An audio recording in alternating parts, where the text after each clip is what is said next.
Joining me now, Carol Roth, former investment banker and, of course, author of the book that is blowing through this country, The War on Small Business. Carol, speaking of small business, you'll have to forgive me if I think a lot of the last year and a half of insanity was simply Democrats taking the opportunity to attack small business owners who overwhelmingly vote Republican. And I still think half of this new stuff is the same thing, them pointing their guns at small business owners, trying to finish them off. Survey says number one answer, Jesse Kelly. Absolutely. And it's not just so much that small businesses vote Republican. It's that they stand against the consolidation of power. Before COVID, there was 30.2 million small businesses in this country. They're very independent. They're very decentralized.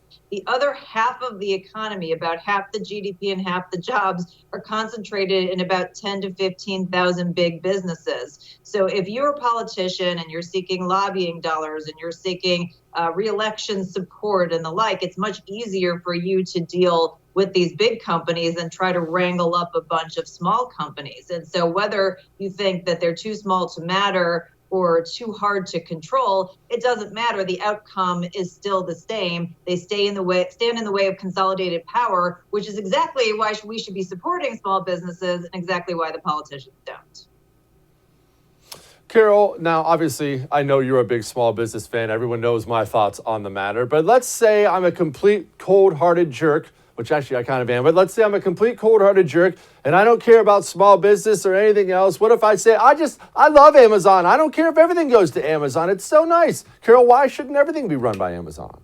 I guess it depends on how you feel about economic freedom and wealth creation opportunities in this country, how you feel about competition driving innovation and driving down prices for consumers. We have done better as a country, and countries that have moved closer to capitalism have done better when we have had more free markets, when we've had more small businesses, more people who are competing. You have to remember the big businesses were once small businesses too. And I know it seems like Amazon's been around forever, but 50 years ago, there was no Amazon. So if you want to have the next big innovative business, you need to start with that small business. And you need to do it also to preserve wealth creation opportunities for Americans. I mean, the way that you create wealth in part is through ownership and equity. And if we take away that opportunity, where are people turning in order to have that economic freedom? Carol, what's shrinkflation? How do you even find these words? Well, as I've said before, if you're a fan of Seinfeld, you know that at shrinking anything, shrinkage is bad.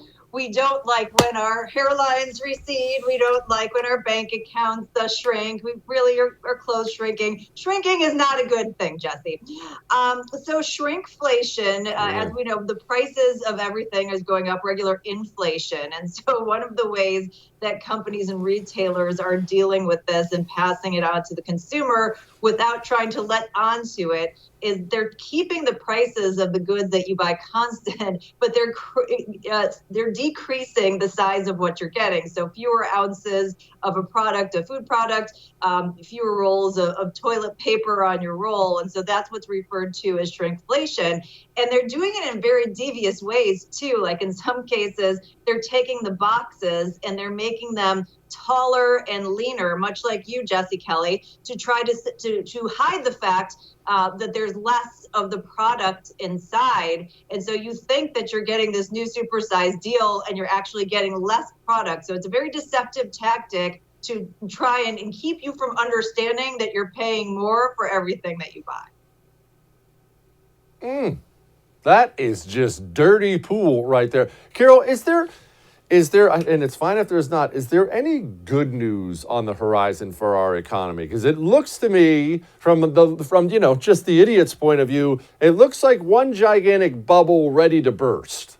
Yeah, I mean, we could talk for days, and we have talked for days about all the bad things that are going on. I mean, the one thing that is still good, despite all of the punches that they've taken, is that as a group, entrepreneurs still have that entrepreneurial spirit. And with all the stimulus money that came in last year, there was actually a record number of new business starts. So despite the fact that we now have the government as the number one risk to small business, people are still making that leap and perhaps taking into account that there's extra risk, but we still have that American spirit of innovation and desire for economic freedom that's alive and well. We just need to make sure that we as consumers support it and make sure that the government doesn't stomp on that so that they go back to war and finish the job that they've already started in terms of the war on small business and absolutely crush the backbone of the economy. Carol, people, I get emails all the time of people, especially after we have people like you on, and they say, hey, I want to learn finances more. I want to learn how an economy works more so I can teach my kids. We had Dave Bratt, a professor, on earlier this week, and he said no one's financially literate anymore. Yeah. What's the Carol Roth dumb it down solution for a parent out there, doesn't know, never been taught? How do they start to learn about economics? Yeah, I mean, a really great place to start. Well, first of all, you should follow me on Twitter at Carol J.S. Roth, because I put out information all the time in an easy to understand manner. But there are a handful of books that really explain economics in a way that isn't wonky. One of them, and don't be intimidated by the size, is Basic Economics by Thomas Sowell. It doesn't have like the charts and the graphs and the things that make you want to go to sleep. It uses sort of real world examples to help explain economic concepts and things that are relevant to what we endure every day, like the minimum wage. So I think that's a really great place to start. And then just online, there's so many YouTube videos. Go search the great economists, Sowell, as I mentioned, Milton Friedman, Hayek, Murray Rothbard, and start watching the videos, the things that they were saying years and years ago, back when Donahue used to have economists on TV shows, which was amazing. They still stand today. The basics of the fundamentals of economics haven't changed, even though the particulars of our world haven't. So go back and watch Milton Friedman, Freed Shoes, and the story about the creation of a pencil, or watch him on Donahue. And those videos will help teach you more than you'll probably learn in any four-year institution, to be frank, these days. Hey, thanks so much for watching The First on YouTube. If you liked what you saw, go ahead and like and subscribe. You heard me. Like it, subscribe. You'll get a lot more of it and a lot more of me.